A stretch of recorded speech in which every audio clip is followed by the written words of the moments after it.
আমার মালকিনের ছোট মেয়ে রোজ রাতে তেল আর কলা নিয়ে তার ঘরে ঢুকত। কিছুক্ষণ পর সে যখন ঘরের বাইরে বের হতো তখন তার পুরো শরীর ঘামে ভিজা থাকত। এই কাজটা সে বাড়ির সকলকে লুকিয়ে করত, কিন্তু আমি তার সবকিছুই দেখতে পেতাম, কারণ ওই সময় আমি রান্নাঘরে কাজ করতাম। এটা তার প্রতিদিনের ঘটনা ছিল। সে তেল আর কলা নিয়ে কি করত এটা জানার জন্য আমি একদিন ওর ঘরে লুকিয়েছিলাম। কিছুক্ষণ আগেও ঘরে ঢুকেছে। এরপর আমি যা দেখলাম সেটা দেখে আমার পায়ের তলা থেকে মাটি সরে গেল। বন্ধুরা, গল্পটি প্রথম থেকে বলা যাক। তার আগে আপনি যদি আমাদের এই ছোট্ট চ্যানেলটি নতুন দর্শক হয়ে থাকেন তাহলে চ্যানেলটি সাবস্ক্রাইব করে আমাদের সাথে থাকবেন। আমার নাম শারমিন আক্তার। আমার জন্ম একটি দরিদ্র পরিবারে। আমার মা বাবা অন্য লোকের খেতে কাজ করে, দুবেলা দুমুঠো অন্ন জোটাতে। আমি আমার বাবা মায়ের একমাত্র সন্তান ছিলাম। টাকা পয়সার অভাবে তারা আমাকে লেখাপড়া শেখাতে পারেনি।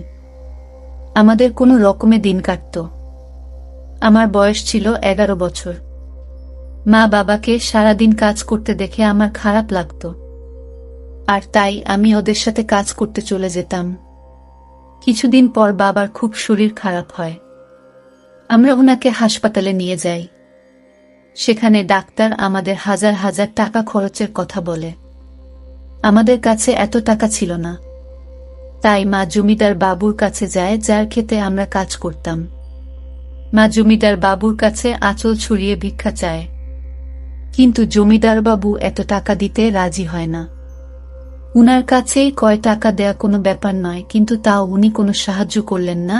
টাকার অভাবে আমার বাবার ঠিকমতো চিকিৎসা হয় না, আর উনি আমাদের ছেড়ে চলে যান। এখন আমাদের মাথার উপর থেকে ছাতা সরে গেছিল। আমাদের সংসার চালানো আর সাহায্য করার মতো কেউ ছিল না। কোনো রকমে আমি আর মা নিজেদেরকে সামলে আবার সাধারণ জীবন যাপন শুরু করলাম। আমরা সারাদিন খেতে কাজ করে নিজেদের পেট চালাতাম।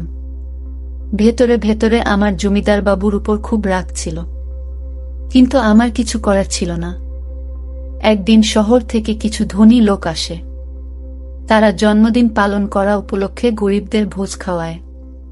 আমরা তো এটাও জানতাম না যে আমাদের জন্মদিন কবে, কিন্তু বড়লোকদের ভোজ খেয়ে আমরা তাদেরকে আশীর্বাদ করি। এইভাবে বেশ কিছুদিন চলল। হঠাৎ একদিন মাও এই পৃথিবী ছেড়ে চলে গেল। মা আমার শেষ আশ্রয় ছিল। এখন আমার কেউ নেই। আমি খুব ভেঙে পড়েছিলাম।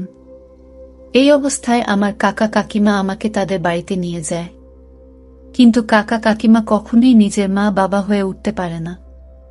এই কথাটা আমি তাদের বাড়িতে পা রাখার পরই বুঝতে পেরেছিলাম। তারা তাদের নিজের মেয়েকে ভালো খাবার দিত, ভালো জামা কাপড় দিত, আর আমাকে দিয়ে বাড়ির সব কাজ করাতো। আমার সাথে ভালো করে কথা বলা তো দূরে থাক, আমার দিকে ফিরেও তাকাতো না।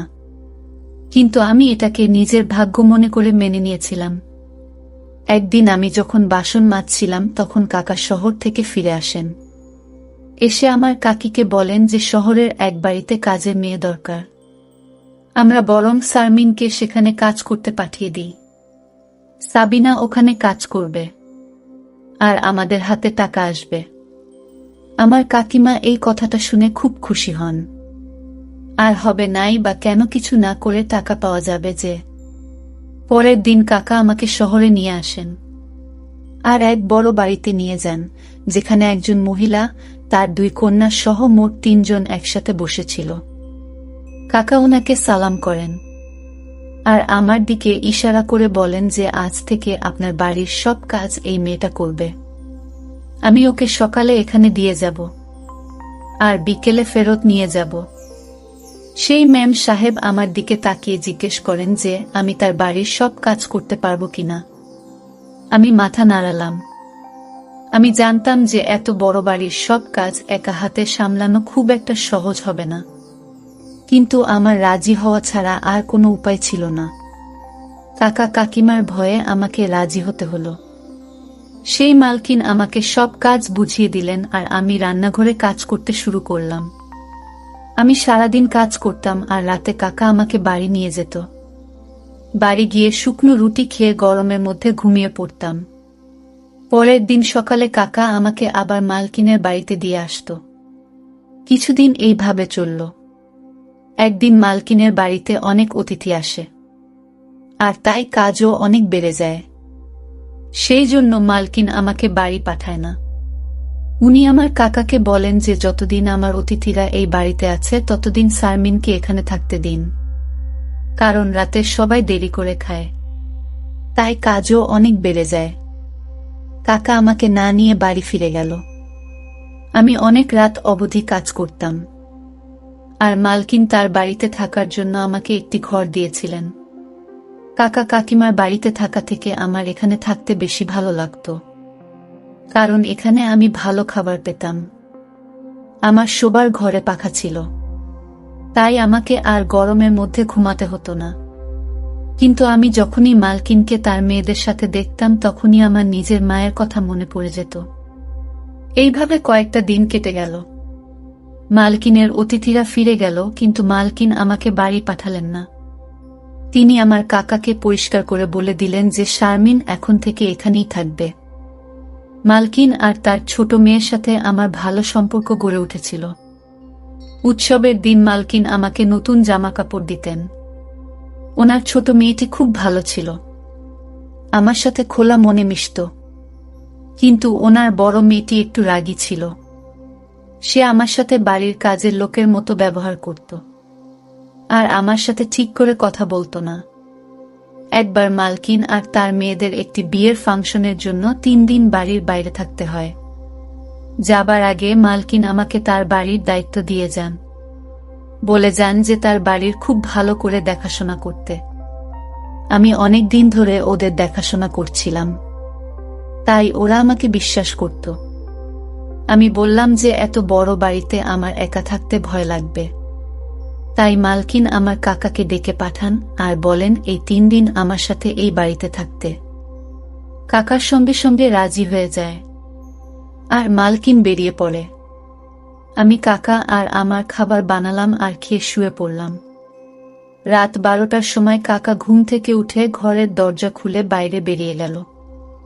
দরজা খোলার আওয়াজে আমার ঘুম ভেঙে যায়। ভাবলাম কাকা হয়তো জল খেতে রান্নাঘরে গেছে। কিন্তু বেশ কিছুক্ষণ পরে যখন উনি ফেরত এলেন না, তখন আমি কাকা কি করছে দেখার জন্য ঘরের বাইরে বেরিয়ে এলাম। আমি কাকে এধার ওধার খুঁজতে লাগলাম। হঠাৎ আমি মালকিনের ঘর থেকে একটা শব্দ শুনতে পাই। আমি মালকিনের ঘরে উঁকি মেরে দেখি ওখানে আমার কাকা মালকিনে আলমারিতে কিছু একটা খুঁজছে। আমি জিজ্ঞেস করলাম কি খুঁজছেন কাকা? কাকে একটু ঘাবড়ে গিয়ে বলে কিছু না, এমনি আমার এটা দেখছিলাম। কত সুন্দর আলমারি। আমি বুঝতে পারলাম কাকা চুরির মতলব করছে। সে তার গ্রামে ছোটখাট চুরি প্রায় করেই থাকত, আর এত বড় বাড়িতে নিজেকে একা পেয়ে সে কি করে লোভ সামলায়। কিন্তু আমি চাই না কাকা এরকম কিছু করুক, কারণ আমি মালকিনের বিশ্বাস ভাঙতে চাই না। তারপর থেকে আমি কাকার উপর সারাক্ষণ নজর রাখতাম। আমি কখনো তাকে একা ছাড়তাম না। রাতে ভালো করে ঘুম হতো না। এইভাবেই 3 দিন কেটে গেল, আর মালকিন আর তার মেয়েরা বাড়ি ফিরে এলো। ওরা ফিরে আসার পর কাকা বাড়ি ফিরে গেল। মালকিন আমার জন্য কিছু জামা কাপড় নিয়ে এসেছিল, যেগুলো পেয়ে আমি খুব খুশি হলাম। একদিন রাতে যখন আমি রান্নাঘরে কাজ করছিলাম, তখন আমি মালকিনের ছোট মেয়েকে তার ঘরে তেল আর কলা নিয়ে যেতে দেখি। সে চুলের মধ্যে লুকিয়ে লুকিয়ে তার ঘরের দিকে গেল যাতে কেউ তাকে দেখে না ফেলে। আমার জিনিসটা একটু অদ্ভুত লাগলো। আখি দিদি তেল আর কলা নিয়ে কি করবে? মালকিনের স্বামী কিছু বছর আগে মারা গেছিলেন। তারপর থেকে উনি তার 2 মেয়ের সাথে একাই থাকেন। নিজেদের ব্যবসা থাকার জন্য ওনাদের কখনো টাকা পয়সার অভাব হয়নি। আমি আছি, দিদির ব্যাপারটা এড়িয়ে গেলাম। ভাবলাম পড়াশোনা জানে, হয়তো কিছু একটা করছে। তার বন্ধুরা রোজ বাড়িতে আসতো, আর ওরা সবাই মিলে কিছু একটা প্র্যাকটিক্যাল করত। একদিন আমি দিদিকে জিজ্ঞেস করলাম যে আপনারা সব বন্ধু মিলে কি করেন? তো সে বলল যে আমরা বিজ্ঞান নিয়ে পড়াশোনা করি, তাই আমাদের প্র্যাকটিক্যাল করতে হয়। আমি কিছুই বুঝলাম না। আমি তো কোনো দিন স্কুলে যাইনি, তাই পড়াশোনার ব্যাপার আমি কি করে বুঝব? তাই জন্য আমি আখি দিদির তেল আর কলা নিয়ে যাওয়ার ব্যাপারে বেশি মাথা ঘামাতাম না। বাড়ির সকলের খাওয়া হয়ে যাওয়ার পর আমি বাসন মাজতাম আর রান্নাঘরটা পরিষ্কার করতাম। এর মধ্যে দিদি ফ্রিজ থেকে কলা বের করত আর একটি পাত্রে তেল ঢেলে নিজের ঘরে নিয়ে চলে যেত। এখন এটা রোজকার ব্যাপার হয়ে গেছিল। আমার ঘরটা দিদির ঘরের একদম সামনে ছিল। মাঝরাতে দিদির ঘর থেকে বের হতো আর নিজের হাত ধুত। তার গোটা গা ঘামে ভিজে থাকত। মাঝে মাঝে যখন আমার ঘুম আসতো না তখন আমার এসব চোখে পড়ত। রোজ আমি এসব দেখতে পেতাম না, কারণ যখন সে বাইরে আসতো আমার চোখ লেগে যেত। এখন আর এই জিনিসটা আমার পড়াশোনার বিষয় মনে হচ্ছিল না, মনে হচ্ছিল অন্য কিছু। কারণ দিদি যদি প্র্যাকটিক্যাল জন্য কলা আর তেল নিয়ে যেত তাহলে লুকিয়ে লুকিয়ে কেন নিয়ে যেত, আর রোজ কেন নিয়ে যেত? সারাদিন আমার মাথায় এটাই ঘুরত যে দিদি তার ঘরে কি এমন করে। আমি মালকিনের সাথে এই ব্যাপারে কথা বলবো ভাবলাম। একদিন আমি মালকিনের ঘরে গেলাম আর দেখলাম উনি ফোনে কার সাথে কথা বলেছেন। তাই আমি কিছু না বলে ওখান থেকে চলে এলাম। তারপর আমি ভেবে দেখলাম যে মালকিনকে বললেন শুধু শুধু বাড়িতে ঝামেলা হবে, তাই আমি ছেড়ে দিলাম আর এই ব্যাপারটা নিয়ে মাথা ঘামানো বন্ধ করে দিলাম। একদিন আমার রাতে ঘুম আসছিল না। আমার মায়ের কথা খুব মনে পড়ছিল। আমি দেখি আখি দিদি তার ঘর থেকে বের হলো। তার চোখে জল এসে যাচ্ছিল। আমি ঘর থেকে বেরিয়ে এসে দিদিকে জিজ্ঞেস করলাম, আপনি কাঁদছেন কেন? দিদি প্রশ্নটা এড়িয়ে যায় আর বলে, কিছু না, তুমি গিয়ে শুয়ে পড়ো। এই বলে সে তার ঘরে চলে গেল। আমার এই চিন্তায় সারা রাত ঘুম হলো না। ভাবতে লাগলাম যে কি এমন হলো যে সব সময় হাসি খুশি থাকা আখি দিদি এত রাতে কাঁদতে কাঁদতে ঘর থেকে বেরিয়ে এলো। সারাদিন আমার মাথায় একটাই চলতে লাগলো, আখি দিদির তেল আর কলা নিয়ে ঘরে যাওয়া, মাঝ রাতে ঘর থেকে বেরিয়ে এসে হাত ধোয়া, সারা ঘামে ভিজে থাকা, তারপর এক রাতে কাঁদতে কাঁদতে ঘর থেকে বেরিয়ে আসা, আর সবথেকে বড় কথা এসব কাজ লুকিয়ে করা। আমার কোনোটাই স্বাভাবিক মনে হলো না। আমার দিদির উপর সন্দেহ হয়। ও কোনো খারাপ কাজ করছে না তো? পরের দিন দিদি কলেজে চলে যায় আর বর দিদিও তার কলেজে যায়। তখন আমি মালকিনকে চা দিতে গেলাম আর ভাবলাম যে আখি দিদির ঘরটা একবার খুঁজে দেখি। দুপুরবেলা যখন মালকিন ঘুমিয়ে পড়ে তখন আমি দিদির ঘরে যাই, কিন্তু ঘরে তো সেরকম কিছুই পেলাম না। সব জিনিস ঠিকভাবে রাখা ছিল। আমি বেরিয়ে এসে ভাবতে লাগলাম যে আসল ঘটনাটা কি। তখনই আখি দিদি আর বর দিদি কলেজ থেকে ফিরে আসে। আমি তাদের জন্য খাবার বানিয়ে দিলাম, কিন্তু আখি দিদি খেতে চাইল না।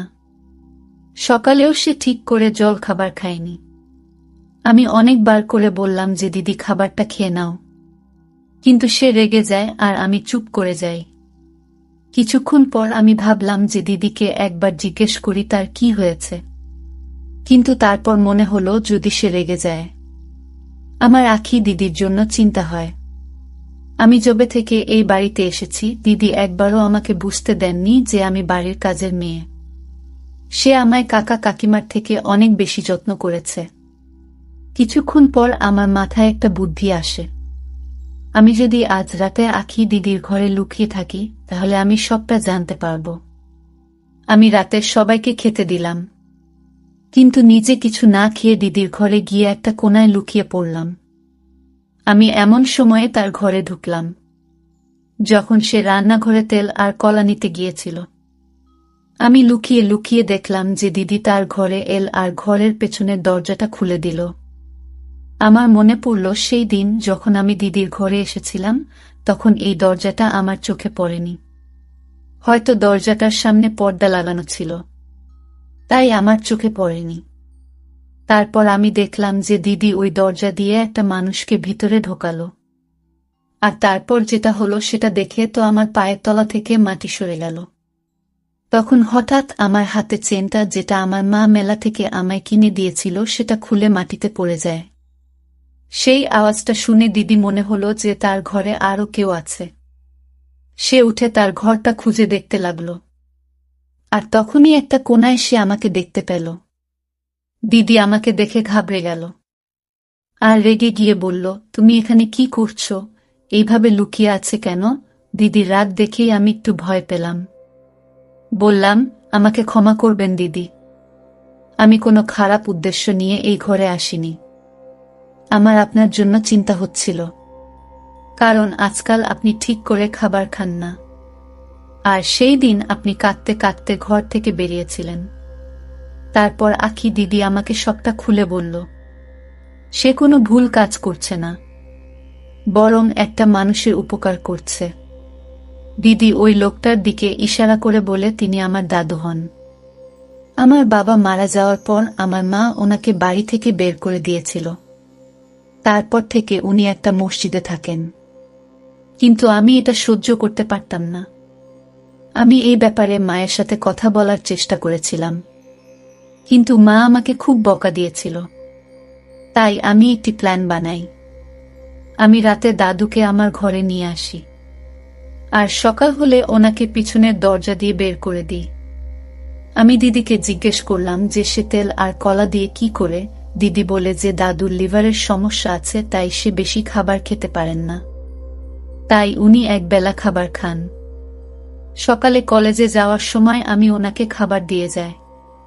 রাতের বেলা উনি কিছু খান না, তাই আমি ওনাকে ফল খাওয়াতে শুরু করি।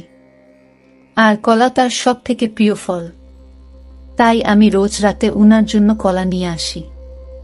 আমি এসব লুকিয়ে করি যাতে মা আর দিদি কিছু জানতে না পারে। আর দাদুর হাঁটুতে খুব ব্যথা, তাই আমি রোজ তেল নিয়ে আসি ওনার হাঁটুতে মালিশ করার জন্য। অনেকক্ষণ ধরে মালিশ করার পর আমার গা ঘামে ভিজে যায়, আর আমি বাইরে হাত ধুতে যাই। সেদিন আমার দাদুর শরীরটা ভালো ছিল না, তাই আমার চোখে জল চলে এসেছিল। দিদির কথা শুনে আমার মনের সব আশঙ্কা দূর হয়ে যায়। আমি চুপচাপ নিজের ঘরে ফিরে আসি। ঘরে এসে আমি ভাবতে লাগলাম, আমার মালকিন এতটা নিষ্ঠুর কি করে হতে পারে যে তার অসুস্থ শ্বশুরমশাইকে বাড়ি থেকে বের করে দেন। তার সাথে সাথে আমার আখি দিদির উপর গর্ব হয়।